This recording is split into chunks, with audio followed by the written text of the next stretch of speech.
మన ప్రభువైన యేసుక్రీస్తు నామములో మీకు మా శుభాభివందనములు. ఈరోజు దేవుని వాగ్దానము, నేను మిమ్మల్ని గూర్చి ఉద్దేశించిన సంగతులను నేను ఎరుగుదును. రాబో కాలమందు మీకు నిరీక్షణ కలుగునట్లుగా అవి సమాధానకరమైన ఉద్దేశములే కానీ హానికరమైనవి కావు. ఇదే యెహోవా వాక్కు. ఇర్మియా 29వ అధ్యాయము 11వ వచనము. For I know the plans I have for you, says the Lord. They are plans for good and not for disaster, to give you a future and hope.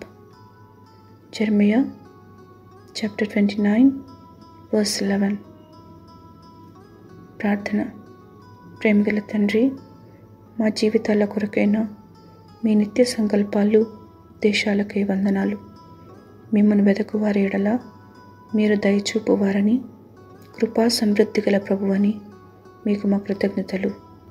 మీ దీవెనల కొరకు ఆశతో కనిపెట్టుకుని ఉన్న వారిపై కృప చూపమని యేసు నామములో వేడుచున్నాము తండ్రి. ఆమెన్.